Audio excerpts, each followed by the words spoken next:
The snow was early that year.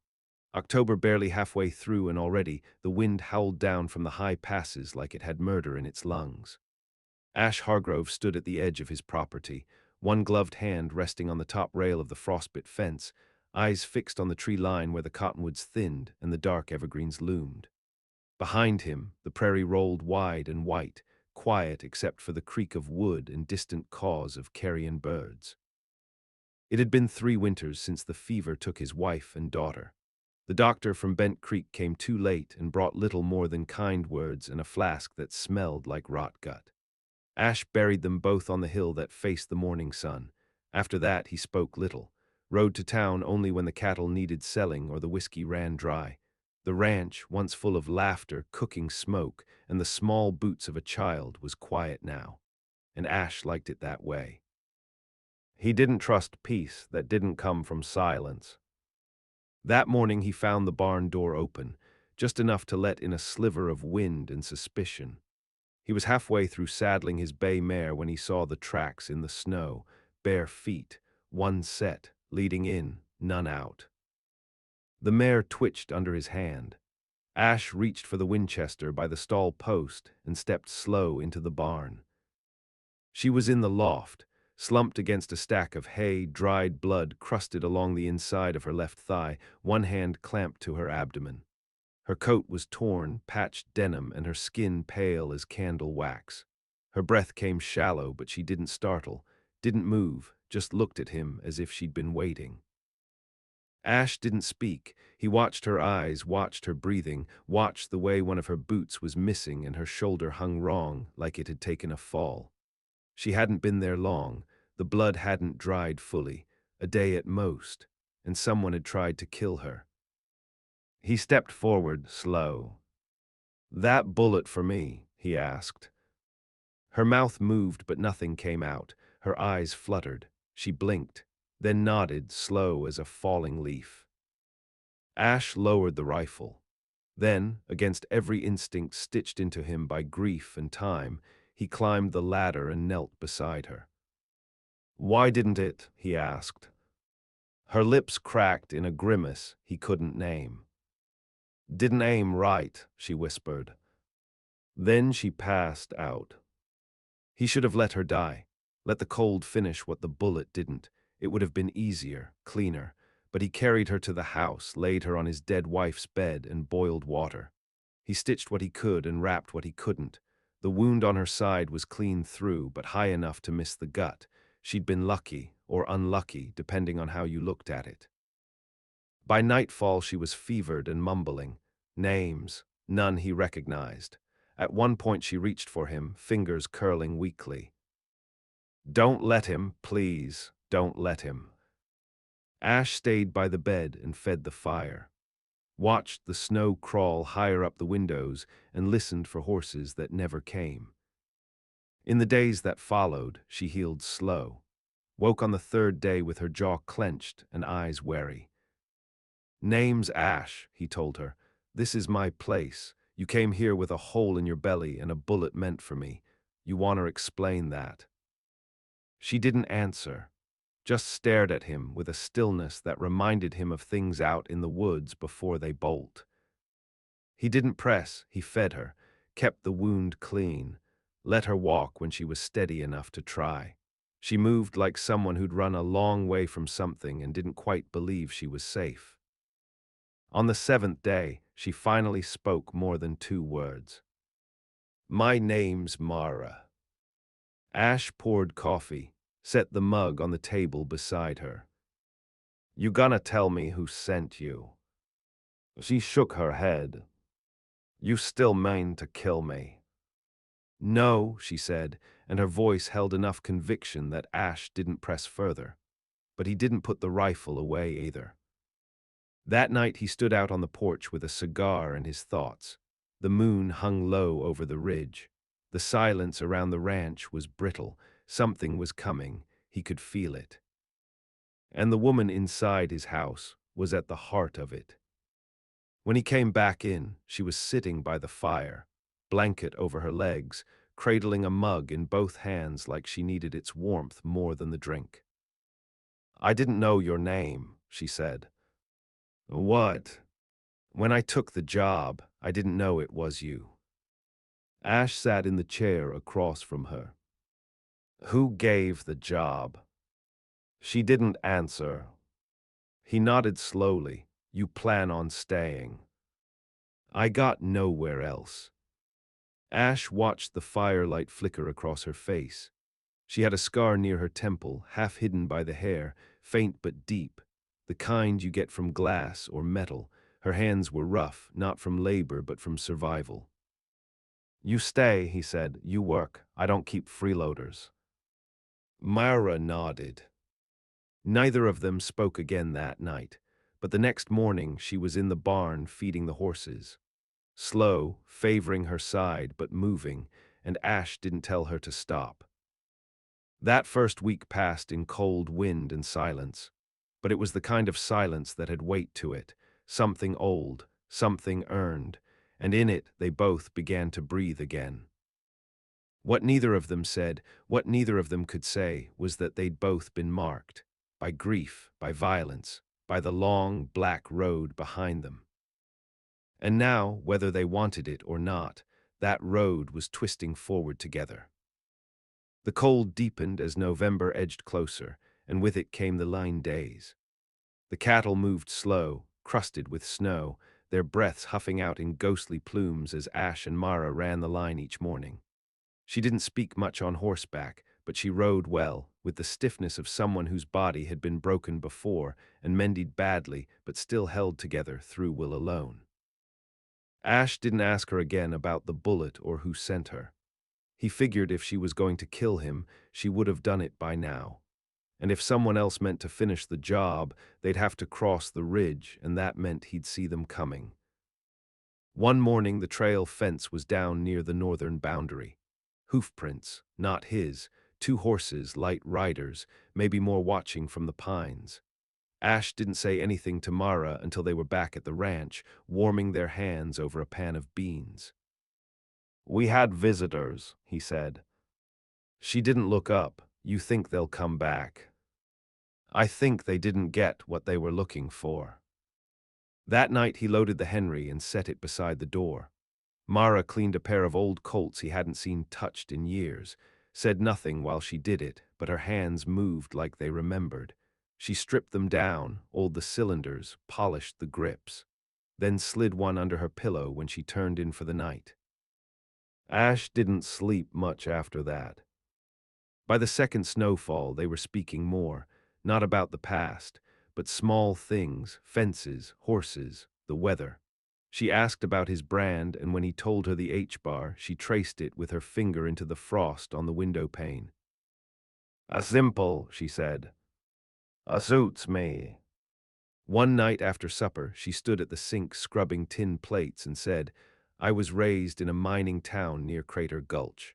Mama was a washwoman, never knew my pa. Ash didn't respond right away. He poured 2 fingers of whiskey into her cup and slid it across the table. You stay there long. Long enough to know I had to leave. She dried her hands and sat, sipping slow. Men that weren't worth dirt, the kind that spit in your food and call it foreplay. Ash didn't ask what she did to get out. He knew the look in her eyes. It was the same one he saw in the mirror sometimes, like a wolf that hadn't eaten in days but would tear through steel to get a mouthful of blood if it had to. The next attack came quiet. They were in the barn. Ash had just finished wrapping a swollen fetlock on the dun when Mara froze. Turned toward the door like she heard something he didn't. Then he heard it too. Leather creaking, a boot scrape, the whisper of a drawn hammer. Ash didn't speak, didn't move, just waited. The man who stepped into the barn was dressed in gray wool, soaked from the snow, beard crusted with ice. A 6-shooter in his hand, eyes locked on Mara like he'd seen her ghost. Well, he said, voice thick with old hatred, ain't you just the stubbornest little snake? Mara's face didn't change. Her hand was already on the pitchfork handle. She didn't reach for it. Jesse, she said, not a question, not even surprise. Boss wants you back. I'm not going back. Ain't your choice. Ash stepped forward, silent as a mountain. The stranger's eyes flicked toward him for half a heartbeat. That was enough.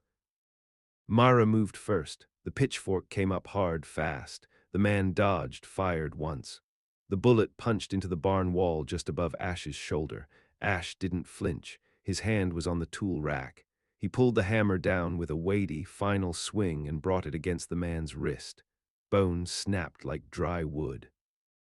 The gun fell. Myra was on him before it hit the floor. She didn't kill him, not right away. But the things she did with the broken pitchfork and the short length of rope in the barn would have made a hangman turn pale. When she was done, the man was bleeding and begging, but still breathing. Ash stood by and let it happen. When she looked up, her face was hollow. "You want me to bury him?" he asked. She shook her head. "Leave him in the snow. Let the wolves do it." So Ash dragged him out by the boots and dumped him near the trees. By morning, he was gone. They didn't speak of it again, but the silence changed, became something iron-wrought between them, not soft, not kind, but honest. Mara stayed close after that, not in fear, but in readiness. She carried the Colt under her coat, checked the window glass every morning, and never left the cabin without a blade in her boot. Ash noticed, said nothing. One night, while the wind screamed across the roof like a dying thing, she sat by the fire and said, "I was supposed to kill you because you killed him." Ash looked at her and she didn't flinch. "My brother," she said. "They said you put him in the ground 6 years ago outside of Bitter Rock." Ash leaned back in the chair, took a slow drink. "Name." "Dale Merritt." He set the cup down, scraped a hand over his jaw. "I remember." She waited. Came at me and two others with a scattergun. Robbery gone wrong. He got Tommy Briggs in the neck. I shot back. "Why?" "Because I didn't want to die." Mara looked into the flames. "They told me you ambushed him, took his earnings, that you were a bounty man gone bad." Ash shook his head. "I was just working cattle through the canyon. Wrong place." "I believed them," she said. "I figured." She stood and walked to the door, opened it. The wind howled. Snow spiraled in like white ash from some far-off burning world. "I don't believe them now," she said. Then she closed the door, and for the first time in years, Ash Hargrove felt something stir in his chest that wasn't grief. It wasn't peace, but it was something close. And he knew then, whatever trail they were on, it wasn't ending in blood just yet.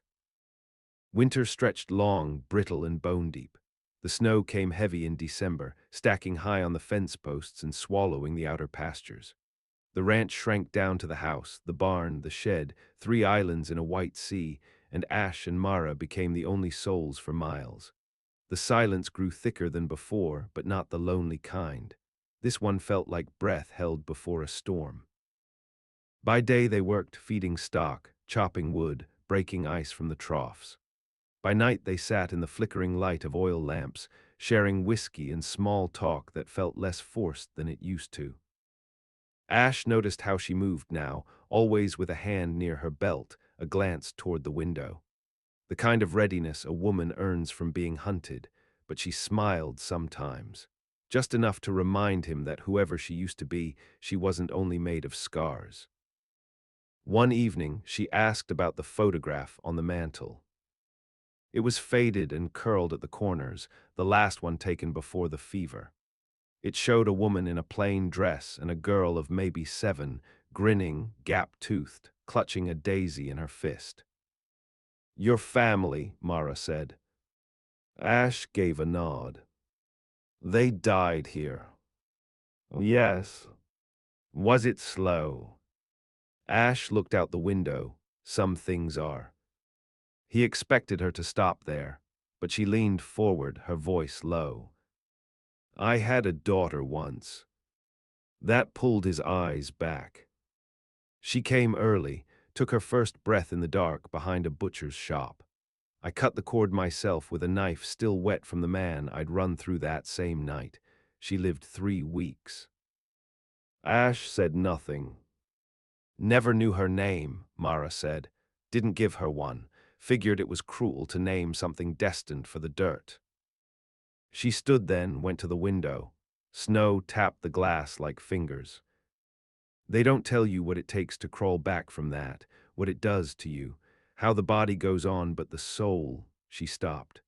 Sometimes I think I lost her the same day I lost myself.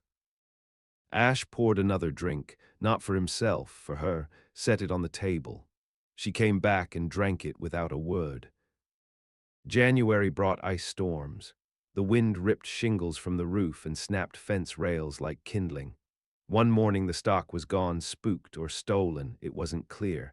The only thing left behind were a few fresh bootprints and blood in the snow. A calf, judging by the spray. Ash and Mara tracked the trail northeast, where it wound through the cottonwoods and vanished into scrubland. By midday, they found the fire pit still warm, a few charred bones scattered, gnawed clean. "Wolves?" she asked. He shook his head. "Men." Mara studied the trees. "They're watching." "I know." They rode back without speaking. That night Ash cleaned every rifle in the house. Mara barred the doors. Neither of them slept. The men came 2 days later, just before dawn. 3 of them, coats lined with fur, faces hidden behind kerchiefs stiff with frost.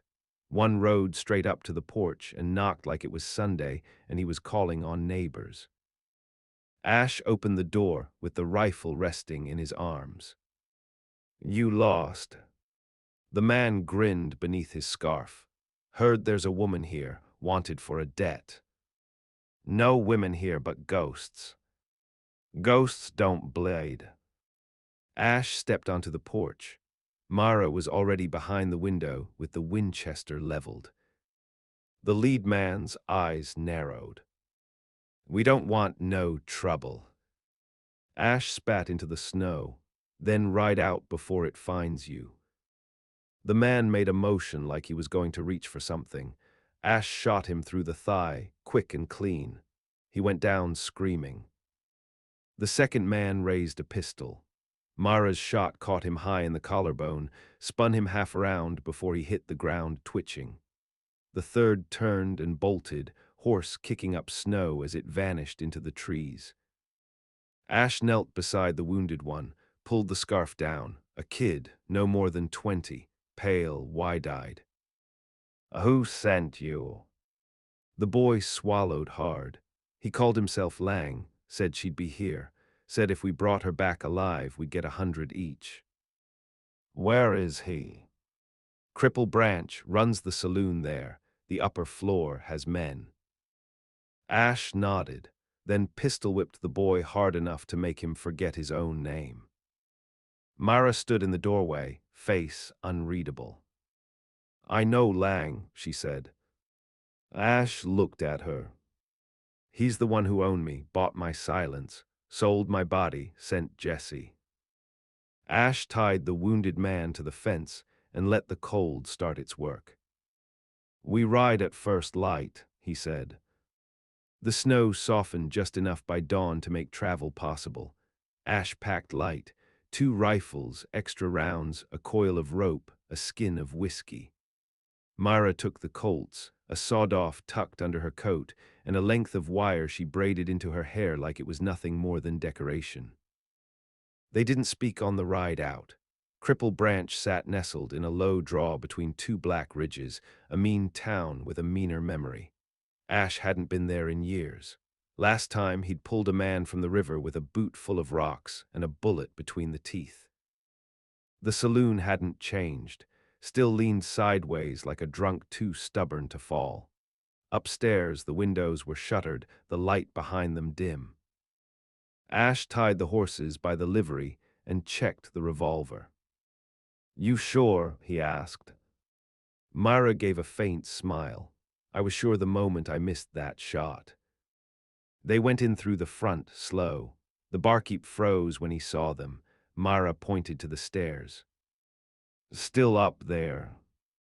The man nodded once. Ash climbed first, Mara behind him. At the top of the stairs was a narrow hall, and at the end of it, a door with a brass handle and a smear of blood on the wood, old but not forgotten. Ash kicked it in.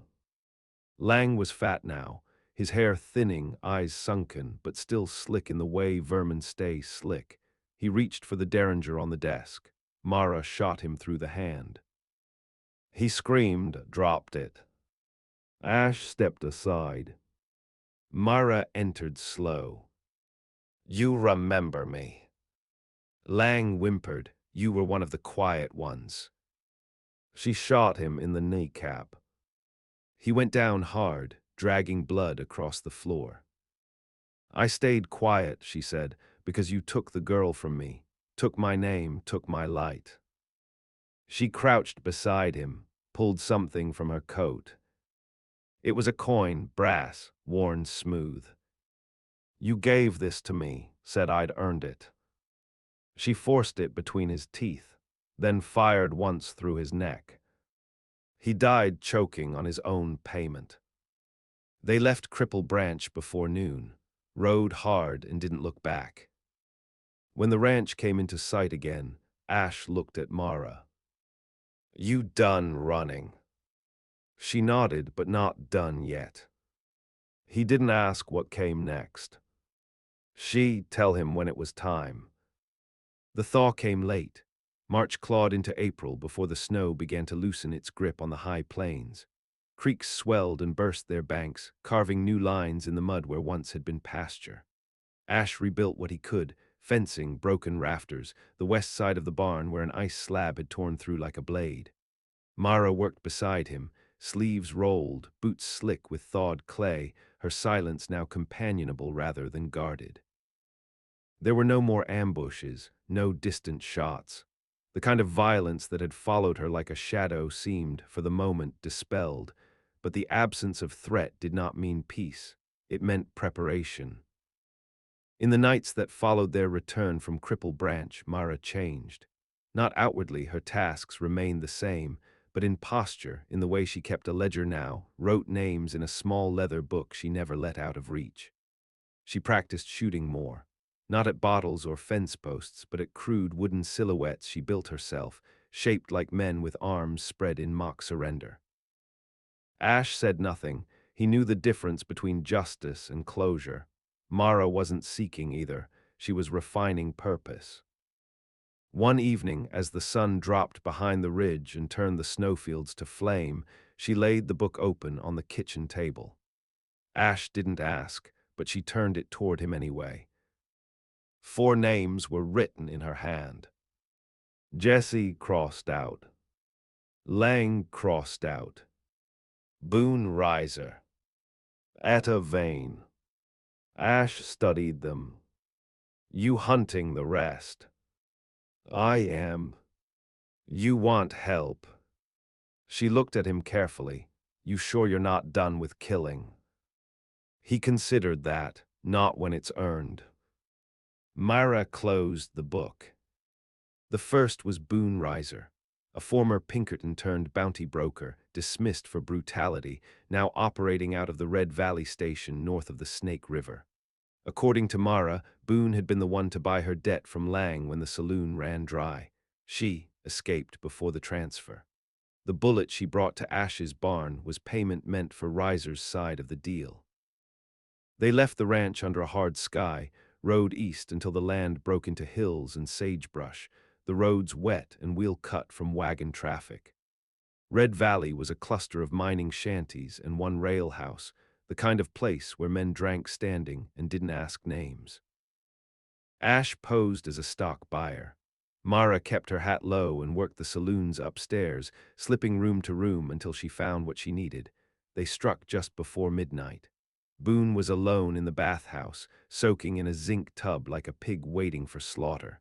He reached for a pistol and caught Mara's blade under the ribs before his hand touched it. She leaned in close as he sank. "You don't get to scream," she said. "That privilege belonged to girls who didn't survive you." Ash held the door, counted seconds. Then they left him face down in gray water, steam still curling over his bloated frame. The second name was harder. Etta Vane. She was a friend once, Mara said, one night as they camped under a twisted juniper. We escaped the brothel together. She didn't make it out of town, or so I thought. She betrayed you. She sold me twice. They tracked Etta south, through cattle country and dry creeks, until they reached a town called Greyhook, little more than a rail depot and a church without a steeple. Etta was working under a new name now, Miss Evangeline, a spiritualist and fortune reader with clients in high places. She wore lace gloves and spoke like she hadn't clawed her way out of gutter filth, but Mara saw her through it. She lives clean now, Ash said as they watched her from across the street. Mara's jaw tightened. On what she took from the girls, from me. That night Mara didn't wait for cover. She walked into the parlor alone, shutting the door behind her. Ash stood under a cottonwood across the road and listened. There was no shouting, no gunfire, but when she came out, her gloves were stained red. She wept at the end, Mara said. I didn't. They rode out before morning. Ash didn't ask for the details. Spring came fully in May. The grass returned first, then the insects, and then the wild dogs that had roamed the hills during winter hunger. Ash set traps. Mara hunted. They worked in silence, not out of habit now, but comfort. One morning, she burned the book. He watched her from the porch as she dropped it page by page into the stove and let the smoke take the names. Done, he asked. She nodded. Not forgiven, not forgotten, but done. Ash repaired the irrigation lines that month. Mara dug a second well. They spoke of crops, of fencing more land, of rebuilding the North Corral. Neither said the word stay, but both acted like it. One night, thunder rolled low on the horizon, the kind of summer storm that shakes old houses and floods old graves. Ash lit a lamp. Mara sat by the window, staring into the dark. I came here to kill you, she said again, voice quiet. And I let you stay, he replied. Why? Ash didn't answer at first. Then, because you were more like me than anyone I'd ever met, and because you were broken in the same shape. Mara nodded. Do you still think I'll kill you someday? No, he said. I think if you wanted to, you'd have done it the night you stitched your own wound under my roof. She smiled faintly. Then the lightning came and broke the sky wide open. The summer held golden and slow, drawing the land back to life. Wildflowers returned in bands across the open field. The horses grew restless with heat, their coats sleek and dark from the sun. Dust rose behind each step like smoke. There hadn't been rain in weeks, but the creek near the lower pasture still ran, and every evening the frogs returned, singing their songs to the dusk. Ash watched the ranch change as if seeing it for the first time. Not because the buildings were new, they weren't, or the cattle more numerous, they weren't either, but because someone else was there now and she walked it like she belonged. Mara took to feeding the stock before dawn. She organized the tools in the shed, started repairing an old smokehouse that had half-collapsed years ago. She spoke more often, but never wasted words. She moved like a storm had passed through her but hadn't taken her down. And when she laughed, which wasn't often, Ash felt it somewhere in his ribs. One evening she came to him with a folded piece of parchment. Her hair was tied back, hands rough with work. This came by courier, rode straight in from Bent Creek, left before I could ask anything.